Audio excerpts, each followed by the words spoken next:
Good morning students, मेरा नाम सुशील दुबे है। मैं असिस्टेंट प्रोफेसर हूँ साइंस कॉलेज सेक्टर 6 भिलाई में।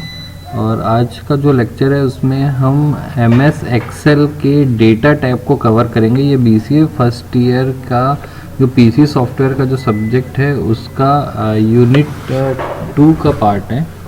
तो यहाँ पर हम डेटा टाइप के बारे में देखेंगे। एमएस एक्सेल के बारे में आपको पता है कि ये एक वर्कशीट को हैंडल करने के लिए बनाया गया एप्लीकेशन सॉफ्टवेयर है, माइक्रोसॉफ्ट कंपनी के द्वारा बनाया हुआ। यहाँ पर हम देखेंगे डेटा टाइप में हमारे पास क्या क्या ऑप्शंस उपलब्ध हैं। तो आप यहाँ पर देख पा रहे हैं कि जो डेटा टाइप है उसमें काफ़ी सारे ऑप्शंस यहाँ पर आपको दिख रहे हैं। कुछ इंपॉर्टेंट ऑप्शंस को हम यहाँ पर देखेंगे। जैसे सबसे पहला ऑप्शन जो है वो है टेक्स्ट टू कॉलम। यहाँ पर आप देख पा रहे हैं कि टेक्स्ट टू कॉलम बहुत ही इम्पॉर्टेंट ऑप्शन है और बहुत जगहों पर यूज़ किया जाता है। फॉर एग्ज़ाम्पल अगर मैं आपकी इसकी बात करूं कि आपने कोई वेब एप्लीकेशन बनाया है और या वेब पेज बनाया है जिसमें से आपने डेटा कलेक्ट किया है दूसरे लोगों से, और डेटा कलेक्ट करते समय आप जो है किसी का नाम कलेक्ट किए हैं। जैसे फॉर एग्ज़ाम्पल मैंने स्टूडेंट नेम लिया और नेम को आपने एक साथ मर्ज करके कलेक्ट कर लिया, जैसे मोहन कुमार शर्मा या सोहन कुमार वर्मा, मोहित शर्मा, रमेश साहू, रानी कुमारी। इस टाइप से आपने नेम का जो डेटा है वो कलेक्ट किया है। कभी कभी प्रॉब्लम ये होती है कि डेटा कलेक्ट करते समय हम भूल जाते हैं कि हमें डेटा जो है वो अलग अलग फॉर्म पर चाहिए होता है। तो इस तरीके से डेटा कलेक्ट कर लिए होते हैं और काफ़ी सारा डेटा जो है हमारे पास कलेक्ट हो गया होता है। अब हमें जैसे मान लीजिए कई सारी चीज़ें हमको देखना है, जैसे इनमें से इनका सभी का सरनेम हमको अलग करना है, या फिर इनका जो ये मिडिल नेम है वो हमको अलग करना है। तो इसके लिए पुराना जो एक्सेल था या 2007 का जो वर्ज़न था, इसमें डेटा के अंदर टेक्स्ट टू कॉलम ऑप्शन यहाँ पर आपको दिखाई देता था। अभी 2013 जो वर्ज़न आया है उसमें इसके बदले फ्लैश फिल ऑप्शन आ गया है, जो कि इसका एडवांस वर्ज़न है। तो देखते हैं टेक्स्ट टू कॉलम हम कैसे यूज़ कर सकते हैं। आपको करना ये है कि ये पूरे डेटा को आप सेलेक्ट कर लीजिए कॉलम को, और सिंपल आप डेटा में जाइए, टेक्स्ट टू कॉलम पे क्लिक करेंगे तो आपको दिखाई देगा convert text to column, text को कॉलम में कन्वर्ट करना। तो यहाँ पर आपके पास दो ऑप्शंस मिलेंगे, डेलिमिटेड और फिक्स्ड विड्थ। तो आप यहाँ पर डेलिमिटेड का यूज़ करेंगे तो यहाँ पर आपको कोई स्पेशल सिंबल्स या कुछ नोटिफिकेशन जैसा देना होगा। तो यहाँ पर आप डेलिमिटर्स के कुछ एग्जांपल दिए हुए हैं, जैसे टैब, सेमीकोलन, कॉमा, स्पेस। तो फिलहाल हम यहाँ पर स्पेस का यूज़ करने वाले हैं। स्पेस का यूज़ करने से क्या होगा, जहाँ भी स्पेस यहाँ पर दिया हुआ है उससे वो टेक्स्ट को स्प्लिट करके अलग अलग कॉलम में यहाँ पर रख देगा। तो नीचे यहाँ पर आपके पास कुछ सैंपल दिखा रहा है कि प्रीव्यू मोहन कुमार शर्मा जो है वो किस तरीके से कॉलम में डिवाइड हो जाएगा स्पेस के द्वारा। आप यहाँ पर कुछ एडिशनल डेलिमिटर्स भी लगा सकते हैं। मैं इसके बाद नेक्स्ट करूँगा और उसके बाद फिनिश कर दूंगा। तो देखिए आपका जो टेक्स्ट था वो कॉलम में डिवाइड हो गया है स्पेस के अकॉर्डिंग। जहाँ जहाँ स्पेस लगा हुआ था वहाँ पर ये आपको डिवाइड कर दिया है। क्लियर है? तो ये हमने जो ऑप्शन देखा, इस ऑप्शन का नाम है text to column, data type के अंदर है। इसकी डिस्क्रिप्शन यहाँ पर दिखाई दे रही है। दूसरा इंपॉर्टेंट फीचर आप देख पा रहे हैं डेटा में, रिमूव डुप्लीकेट्स। आप यहाँ पर रिमूव डुप्लीकेट्स ऑप्शन का काफ़ी आसानी से यूज़ कर सकते हैं। फॉर एग्जांपल मैं इस डेटा को वापस ले आ दिया और मैं यहाँ पर फिर से आपको दिखा रहा हूँ कि यहाँ पर मैं फिर से मोहन कुमार शर्मा 2 बार लिख दिया मैंने, और रानी कुमारी को भी 2 बार लिख दिया। क्लियर है? तो आप यहाँ पर देख पा रहे हैं कि कुछ डुप्लीकेट्स वैल्यूज़ यहाँ पर आपको दिख रही हैं। ऐसे कई बार हमारे साथ होता है कि हम कोई डेटा टाइप करते हैं या कई लोगों ने डबल रिस्पॉन्स कर देते हैं, तो उनका डुप्लीकेट डेटा यहाँ पर आ जाता है। जैसे आप अपना फॉर्म भरते हैं तो आपने 2 बार फॉर्म भर दिया तो आपका डुप्लीकेट डेटा या 2 बार या 3 बार डेटा यहाँ पर आ जाता है। तो इस तरीके से हमने यहाँ पर देखा कि डुप्लीकेट वैल्यूज़ हैं, इनको रिमूव हम कर सकते हैं। मैं यहाँ पर हाईलाइट कर देता हूँ कि कौन कौन से वैल्यूज़ जो हैं वो रिपीट हो रही हैं। क्लियर। तो आप यहाँ पर देख पा रहे हैं कि जो रानी का जो डेटा था वो और मोहन कुमार का जो डेटा है वो रिपीट हो रहा है। टोटल यहाँ पर आपके पास 7 रिकॉर्ड्स दिख रहे हैं, क्योंकि 8 नंबर जो है ये आपका नेम है, तो 2 से लेकर 7 रिकॉर्ड्स हैं। 7 रिकॉर्ड्स में से अगर आप 2 रिकॉर्ड्स रिमूव करेंगे तो 5 रिकॉर्ड आपके बचेंगे। तो आइए देखते हैं कि डेटा टैब में यहाँ पर दिया हुआ रिमूव डुप्लीकेट जो है वो कैसे डुप्लीकेट डेटा को रिमूव करता है। तो इसके लिए आपको करना ये होगा कि इस डेटा को पहले सेलेक्ट कर लीजिए और रिमूव डुप्लीकेट्स पर क्लिक करेंगे। रिमूव डुप्लीकेट्स पर क्लिक करने पर ये ऑप्शन आपको दिखाई देगा और यहाँ पर जब आप देखेंगे तो आपको कुछ डेटा जो है कॉलम के नाम के हिसाब से दिखाई दे रहा है, और साथ ही साथ आपको ये हेडिंग के साथ सेलेक्ट करना है ताकि वो हेडिंग की मैचिंग करा सके। तो आप देख रहे हैं कि पहले वाले को इसने हेडिंग के रूप में लिया है और हम यहाँ पर इसको टिक करके बता रहे हैं कि इस कॉलम में जितने भी डुप्लीकेट्स वैल्यू हैं, सेम टू सेम वैल्यूज हैं, उनको रिमूव कर दीजिए। अब मैं इसको जैसे ही ओके करूँगा तो देखेंगे आप रानी कुमारी और मोहन जो है वो रिपीट हो रहे थे। तो 2 duplicate values found and removed, 5 unique values remain. यहाँ पर ये जो ऑप्शन है वो डुप्लीकेट वैल्यू को रिमूव कर दिया है। यहाँ पर ध्यान देने वाली बात यह है कि अगर आपके पास मल्टीपल कॉलम्स हैं तो पूरी की पूरी वैल्यूज आपकी मैच होंगी, तब आप रिमूव कराना चाहते हैं तो उसके लिए यहाँ पर ऑप्शंस दिए हुए हैं कि केवल नाम मैच होने से नहीं बल्कि उनके सारे डेटा को मैच होने से वो रिमूव करेगा। क्लियर है। तो मल्टीपल कॉलम्स के साथ भी आप ये वर्क कर सकते हैं। तो ये जो दूसरा ऑप्शन था रिमूव डुप्लीकेट, ये आपका डेटा टैब में मिलेगा और काफ़ी अच्छा ऑप्शन है। तीसरा इसके बगल में ही ऑप्शन देख सकते हैं आप डेटा वैलिडेशन का, ये भी बहुत ही अच्छा ऑप्शन है डेटा वैलिडेशन। तो आप यहाँ पर देख सकते हैं कि जैसे हम कभी कभी यहाँ पर डेटा की एंट्री करा रहे होते हैं, जैसे यहाँ पर स्टूडेंट नेम और यहाँ पर है हमारा एज। फॉर एग्जांपल हम यहाँ पर एज की एंट्री करा रहे हैं, तो आप सभी को पता है कि जो हमारा एज है वो कभी भी 0 से कम और 100 से ज़्यादा नहीं होता है। तो इस तरीके से कभी कभी हम टाइप करते करते होता ये है कि जब यहाँ पर हम 10 लिख रहे होते हैं या 11 लिख रहे होते हैं तो गलती से इस तरीके से लिखा जाता है जो कि इनवैलिड एज है। गलती से थोड़ा देर तक कीबोर्ड टाइप हो गया, कीबोर्ड का जो की है वो प्रेस हो गया और 11 की जगह 111 जो है वो टाइप हो गया है। तो ये एक प्रकार से गलत एज है। तो हम वैलिडेशन यहाँ पर लगा सकते हैं। एक्सेल में हम वैलिडेशन लगा देंगे कि वो इनवैलिड डेटा को एक्सेप्ट ही नहीं करेगा। जैसे मैंने यहाँ पर -5 लिख दिया, ये इनवैलिड एज है। तो इस तरीके से टाइपिंग मिस्टेक को रोकने के लिए डेटा वैलिडेशन का ऑप्शन यहाँ पर दिया हुआ है ताकि गलती से हुई टाइपिंग मिस्टेक को रोका जा सके और इनवैलिड डेटा को रिजेक्ट किया जा सके। तो देखते हैं कि वैलिडेशन का हम यूज़ कैसे करते हैं। वैलिडेशन करने के लिए हमारे पास 3 स्टेप होते हैं। सबसे पहले आप उस एरिया को सेलेक्ट कर लीजिए जहाँ पर वैलिडेशन लगाना है आपको। मैंने यहाँ पर सेलेक्ट कर लिया है वैलिडेशन के लिए एरिया। अब आप वैलिडेशन वाले ऑप्शन में जाएंगे तो आपके पास यहाँ पर डेटा वैलिडेशन का ऑप्शन आपको दिखाई देगा। डेटा वैलिडेशन में जाने पर आपको 3 सेटिंग्स करनी होती है। पहला है आपका सेटिंग, जिसमें आप बताओगे कि वैलिडेशन क्राइटेरिया क्या रखना है। तो मुझे यहाँ पर देना है कि मैं यहाँ पर एक डेसिमल वैल्यूज़ देना चाहता हूँ। इसका मतलब यहाँ पर ABCD या अल्फ़ाबेट्स जो है वो एक्सेप्ट नहीं किए जाएंगे। अगर आप विदाउट एनी वैलिडेशन यहाँ पे करते हैं तो किसी की एज ऐसे और किसी की एज ऐसे वो एक्सेप्ट कर लेगा। तो ये दोनों अलग अलग टाइप के डेटा टाइप हैं, इनको एक्सेप्ट ना करें इसलिए वैलिडेशन हम लगा सकते हैं। तो पहला जो वैलिडेशन हमने लगाया है वो है आपका डेसिमल वैल्यू, यानी कि ये डेसिमल वैल्यू को ही एक्सेप्ट करेगा, न्यूमेरिक वैल्यू लेगा। अब यहाँ पर मिनिमम वैल्यू हम लिखते हैं 1 और मैक्सिमम वैल्यू लिखते हैं 100। 1 से कम और 100 से ज़्यादा वैल्यू ये नहीं लेगा। ये सेटिंग में हमने सेट कर दिया है। इसके बाद सेटिंग करने के बाद अगर हम ये एक्सेल शीट किसी को देते हैं और यहाँ पर कोई वैल्यू एक्सेप्ट नहीं हो रही होती है तो सामने वाला कंफ्यूज हो जाएगा कि यहाँ पर एक्सेल वैल्यू एक्सेप्ट क्यों नहीं कर रहा है। तो उसके लिए एक मैसेज यहाँ पर डिस्प्ले करना होता है। तो यहाँ पर हम एक मैसेज डिस्प्ले कर देते हैं। मैं यहाँ पर मैसेज का टाइटल दे देता हूँ मैंने जानबूझ के इस टाइप से टाइटल दिया है ताकि वो यूज़र डिफाइंड टाइटल है, आपको पता चले।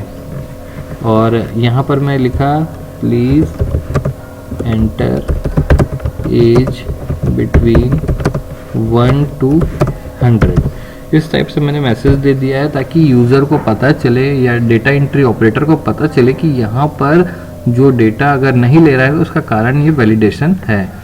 इसके बाद एरर अलर्ट, अगर यूज़र इनवैलिड डेटा देता है तो उसे एरर अलर्ट देगा।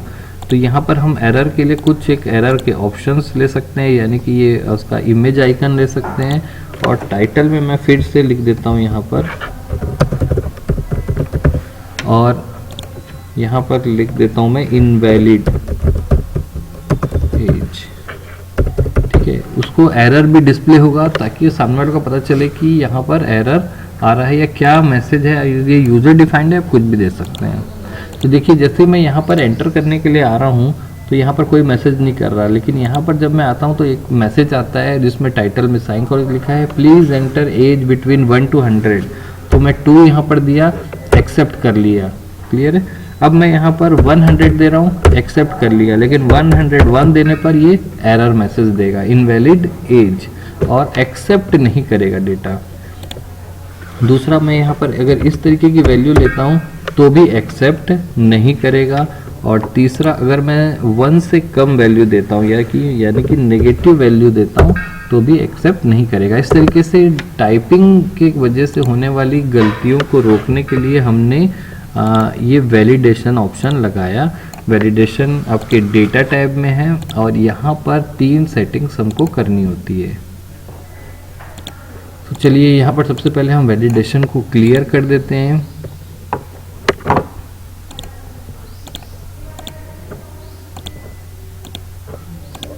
अब ये वैलिडेशन क्लियर हो गया, ये किसी भी प्रकार की वैल्यूज एक्सेप्ट करेगा। तो वैलिडेशन ऑप्शन आपने देखा थर्ड वाला। तो आगे देखते हैं एक और ऑप्शन जिसका नाम है हमारे पास डेटा में कंसोलिडेट। इस ऑप्शन के बारे में हम जानेंगे। ये कंबाइन करता है वैल्यूज को मल्टीपल रेंज पर, यानी कि आपको रेंज के साथ कोई मैथमेटिकल कैलकुलेशन परफॉर्म करनी है या डिफरेंट शीट्स में रेंज के साथ कोई कैलकुलेशन परफॉर्म करनी है तो आप कंसोलिडेट ऑप्शन का यूज़ कर सकते हैं। जैसे मैं यहाँ पर एक एग्जांपल दिखा रहा हूँ, आपके पास BCA1, BCA2 और BCA3 की 3 अलग अलग शीट बनी हुई है और BCA1 के कुछ परसेंट या मार्क्स मैंने डमी एंट्री की है 10 10 10 जानबूझ के। BCA2 में 20 20 20 और BCA3 में 30 30 और 30। तो इनको मैं वैल्यूज़ को कुछ चेंज भी करा सकता हूँ। नीचे वाली वैल्यू को मैंने 20 कर दिया और यहाँ पर मैंने 20 कर दिया और यहाँ पर भी मैंने 30 रहने दिया। मैंने जानबूझ के एक वैल्यू को चेंज कर दिया है यहाँ पर। तो आप यहाँ पर देख पाएंगे कि नीचे वाली जो वैल्यू है रानी कुमारी की, इसको आपको ध्यान देना है। तो देखिए इस पूरे रेंज को मुझे कैलकुलेट करना है इसके साथ और इसके साथ, तो मैं कंसोलिडेट ऑप्शन का यूज़ करूँगा। मुझे तीनों ईयर के फर्स्ट ईयर, सेकेंड ईयर या थर्ड ईयर तीनों का जो टोटल मार्क्स चाहिए यहाँ पर। तो देखिए अब हम कैसे करेंगे। सबसे पहले हमको जहाँ पर आउटपुट चाहिए वो वाली वर्कशीट ओपन करेंगे और पहले सेल पर हम यहाँ पर सेल पॉइंटर को रख देंगे। यहाँ पर हमें आउटपुट डिस्प्ले होना है या इसको सेलेक्ट भी कर सकते हैं। तो हमने पहले सेल पर सेल पॉइंटर रखा। अब हम डेटा टैब के कंसोलिडेट ऑप्शन में जाएंगे। कंसोलिडेट ऑप्शन पे जाते ही हमको यहाँ पर सबसे पहले मैं यहाँ पर कुछ दिया हुआ है, इसको क्लियर कर देते हैं हम। इस तरीके से आपको ब्लैंक डेटा मिलेगा यहाँ पर। सबसे पहले हमको यहाँ पर ये फंक्शन सेलेक्ट करना होगा कि हमें कौन सा ऑपरेशन परफॉर्म करना है। सम काउंट करना है, average, minimum, maximum, product etcetera, बहुत सारे ऑप्शन है। मान लीजिए हमें सम करना है तो बाय डिफ़ॉल्ट सम ही सेलेक्टेड होता है। उसके बाद हमें यहाँ से रेंज सेलेक्ट करके ऐड करना स्टार्ट करना होगा। तो पहले मैंने यहाँ पे रखा और फर्स्ट जो रेंज होगी मेरी BCA1, देखिए टाइप करते ही वो शीट का नाम ले लिया और मैंने ये रेंज को सेलेक्ट कर लिया। इस रेंज को मैं ऐड कर दूंगा। यहाँ पर मैंने पहली रेंज ऐड की। दूसरी रेंज सेलेक्ट करने के लिए मैंने BCA2 टाइप किया और सेम रेंज, वो बाय डिफ़ॉल्ट सेम रेंज ले लेता है। और तीसरी रेंज के लिए मैंने BCA3 सेलेक्ट किया और सेम रेंज मैंने कलेक्ट कर लिया।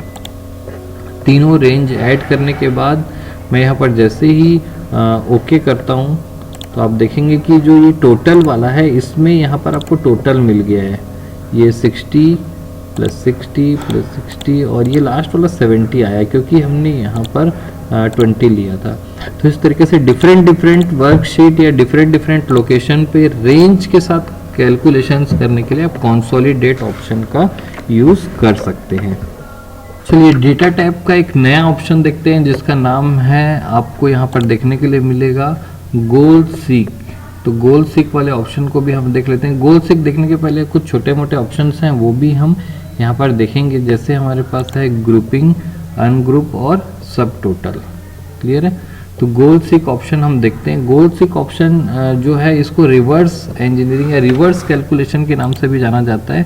अभी तक हम यहाँ पर कुछ कैलकुलेशन कर रहे थे, जैसे इन दोनों का मुझे सम करना है तो आउटपुट क्या होगा। तो यहाँ पर हम फॉर्मूला लगा देते हैं। जैसे मैंने यहाँ पर सम का फॉर्मूला लगा दिया और मैं पहला नंबर और दूसरा नंबर यहाँ पर सेलेक्ट कर लेता हूँ। तो आप देख पा रहे हैं कि पहला और दूसरा नंबर सेलेक्ट करते ही वो मुझे सम यहाँ पर डिस्प्ले कर दिया और मैं यहाँ पर ड्रैग करके फॉर्मूला कॉपी कर देता हूँ। तो सारे रेंज की सम कैलकुलेट हो गया था। अब हमें रिवर्स कैलकुलेशन करना है। फॉर एग्जांपल मैं एक छोटा सा एग्जांपल यहाँ पर लिया हूँ ताकि आपको बहुत जल्दी क्लियर हो।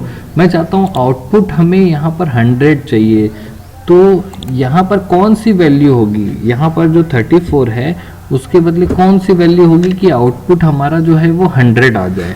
क्लियर है? तो ये रिवर्स कैलकुलेशन है। अभी तक हमें आउटपुट पता नहीं था, आउटपुट जो है हमारे लिए वो अननोन था और इनपुट जो है हमें मिला हुआ था। इनपुट हम यहाँ पर देते थे और आउटपुट कैलकुलेट करते थे। लेकिन अब रिवर्स कैलकुलेशन करना है, हमें आउटपुट पता है, आउटपुट हमारा 100 ही आना है, तो इनपुट क्या होगा, ये रिवर्स कैलकुलेशन हो रही है। ऐसा काम अगर आपको करना है तो आप गोल सीक का यूज़ कर सकते हैं। इस टाइप के कई सारे क्वेश्चंस आप कॉम्पिटिटिव एग्जाम में देखे होंगे कि जैसे किसी ने घड़ी इतने % ब्याज पे खरीदी और उसे इतना % लाभ चाहिए तो कितने रुपए में बेचना होगा। इस टाइप के जो मैथमेटिकल प्रॉब्लम्स है उसी प्रकार की सॉल्यूशन यहाँ पर गोल सीक से की जा सकती है।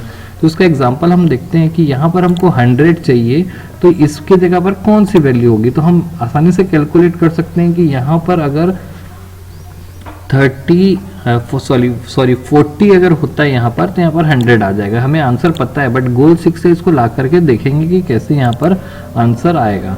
क्लियर है? सबसे पहले हमको आंसर को यहाँ जहाँ पर हमारा फॉर्मूला लगा हुआ है उस सेल पर हमको रखना है। गोल सीक को यूज़ कैसे करते हैं देखिए, हमको यहाँ पर जहाँ पर फॉर्मूला लगा है उस सेल पर रखेंगे और डेटा टाइप के अंदर हमको गोल सीक ऑप्शन मिलेगा। यहाँ पर हम चले जाएंगे। गोल सीक ऑप्शन में कुछ यहाँ पर आपको ऑप्शंस पूछा जाएगा, जैसे टू वैल्यू। यहाँ पर आपको वैल्यू क्या चाहिए, तो अभी फिलहाल 94 है, तो आपको आउटपुट में जो चाहिए, आउटपुट हमको पहले से पता है 100। बाई चेंजिंग सेल, किस सेल में चेंजेस चाहिए, यहाँ पर क्या वैल्यू होनी चाहिए, तो मैंने इसको सेलेक्ट कर लिया है। इसका मतलब है कि D2 में 100 वैल्यू चाहिए और इसमें चेंजेस करिए। तो आपको पता है कि 34 की जगह अगर ये 40 हो जाता तो यहाँ 100 हो जाता। देखिए कंप्यूटर या MS एक्सेल आपको कैसे इसका आंसर देगा। जैसे आप ओके करेंगे तो आपको इसका आंसर मिल रहा है कि अगर यहाँ पर 40 हो जाए तो आपको 100 यहाँ पर मिलेगा। ओके करने के बाद ये उसको चेंजेस कर देगा। तो यहाँ पर आपने गोल सीक में देखा कि रिवर्स कैलकुलेशन हो रही है, हमको आउटपुट पता है और इनपुट हम कैलकुलेट कर रहे हैं। कई सारे प्रॉब्लम्स को सॉल्व करने के लिए इस टाइप की रिवर्स कैलकुलेशंस की जाती हैं। तो इसके साथ ही आपने गोल सीक ऑप्शन को समझा। आइए डेटा टाइप के एक नए ऑप्शन जैसे ग्रुप, अनग्रुप और सब टोटल के बारे में भी हम जानते हैं कि ग्रुप, अनग्रुप और सब टोटल ऑप्शन जो है वो कैसे काम करेगा। सबसे पहले हम देखेंगे हमारे पास कई इस प्रकार के डेटा जो हैं हम कलेक्ट कर लेते हैं। जैसे ये मोहन कुमार का फर्स्ट ईयर का मार्क्स है, या यूनिट टेस्ट 1 का मार्क्स है, ये यूनिट टेस्ट 2 का मार्क्स है। और इस तरीके से हम मल्टीपल या डुप्लीकेट रिकॉर्ड जो कि वैलिड हैं, डुप्लीकेट नहीं होना चाहिए, एक्चुअली मैं यहाँ पर वैल्यू चेंज कर देता हूँ। इस तरीके से 3 सब्जेक्ट के मार्क्स, इसके 2 सब्जेक्ट के मार्क्स हैं। अब हमें सब टोटल निकालना है, तो हम क्या करेंगे, देखिए तीनों ऑप्शन मैं एक साथ आपको बता देता हूँ। आउटलाइन के अंदर आते हैं। सब टोटल ऑप्शन जैसे ही आप सेलेक्ट करेंगे, याद रखना है सब टोटल ऑप्शन को एक्टिवेट करने के लिए आपको 2 क्राइटेरिया दिए। एक तो एक न्यूमेरिकल फील्ड होना चाहिए, तभी वो टोटलिंग कर पाएगा। दूसरा है कि यहाँ पर डेटा का रिपीटेशन होना है, अदरवाइज सब टोटल का कोई मीनिंग ही नहीं होना है। तो यहाँ पर सब टोटल में हमने फंक्शन लिया है सम, और यहाँ पर मार्क्स को सम करना है। तो यहाँ पर जैसे ही मैं ओके करूँगा तो देखेंगे आप यहाँ पर कि मोहन का कुमार का जो टोटल है, मोहन कुमार को 2 नंबर्स मिले थे, उनका टोटल यहाँ कर दिया, और हर रिपीटेड जो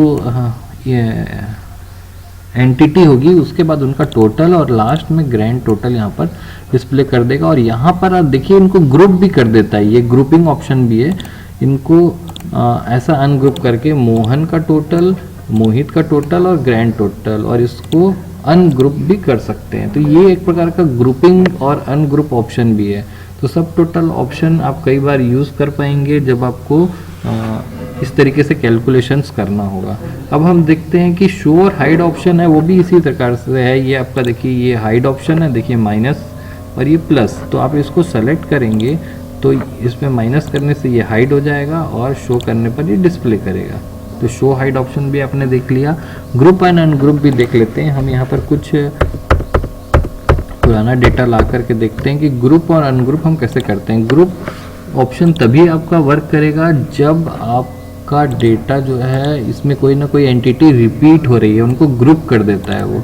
तो देखते हैं कि इनको कैसे हम ग्रुप कर सकते हैं। हमने सेलेक्ट किया, ग्रुप करने के बाद रोज या कॉलम ऑप्शन आएगा और इस तरीके से हम इनको ग्रुप कर सकते हैं, ठीक है। और आपको छोटे छोटे ग्रुप्स बनाना है तो इनको सेलेक्ट करिए और इनको एक ग्रुप बना दीजिए। ये एक ग्रुप बन गया। तो आप इनको ऐसा हाइड और शो कर सकते हैं ग्रुप में, इनकी ग्रुपिंग क्रिएट हो जाती है। इस ग्रुप को हटाना है तो अनग्रुप का ऑप्शन आपके पास है। इस तरीके से आपने ग्रुप अनग्रुप का ऑप्शन भी देखा। कुछ और ऑप्शंस हैं, जैसे दूसरे थर्ड पार्टी से आपको डेटा एक्सेल में लाना है, जैसे एक्सेस से डेटा लाना है, वेब से लाना है, टेक्स्ट से लाना है, या अदर किसी सोर्स से कनेक्टिविटी के थ्रू या ODBC के थ्रू ले आना है, तो यहाँ पर आप उसके थ्रू ले आ सकते हैं। जैसे मैंने यहाँ पर एक्सेस सेलेक्ट किया तो MS एक्सेस की फाइल में अगर आपके पास कोई डेटा है तो उसको सेलेक्ट करके आप यहाँ से डेटा अपना इंपोर्ट कर सकते हैं। एक प्रकार का ये इंपोर्ट करने का ऑप्शन है। इसके बाद आपको 2 और एडवांस ऑप्शन यहाँ पर दिख रहे हैं, जैसे सॉर्टिंग और फिल्टरिंग, ठीक है। तो सॉर्टिंग आपके पास 2 टाइप की होती है, असेंडिंग ऑर्डर और डिसेंडिंग ऑर्डर। जैसे मुझे इसको सॉर्ट करना है तो मैं यहाँ पर A to Z करता हूँ, पहले से ये सॉर्टेड है, और यहाँ पर Z to A करने से M चूँकि पहली बार आता है, MOHI जो है वो दिख रहा है आपको, कि डिसेंडिंग ऑर्डर होने की वजह से ये ऊपर हो गया। तो इस तरीके से असेंडिंग ऑर्डर और डिसेंडिंग ऑर्डर में आप जमा सकते हैं। उसको आप इस तरीके से काफ़ी आसानी से समझ सकते हैं। अगर मैंने इस तरीके से कोई वैल्यू लिख रखी है तो जब मैं इसको सेलेक्ट करूंगा और असेंडिंग ऑर्डर में जमा देता हूं तो ये असेंडिंग ऑर्डर में ही अरेंज हो गया, और डिसेंडिंग ऑर्डर करने से विपरीत क्रम में या उल्टे क्रम में जब अरेंज हो जाते हैं।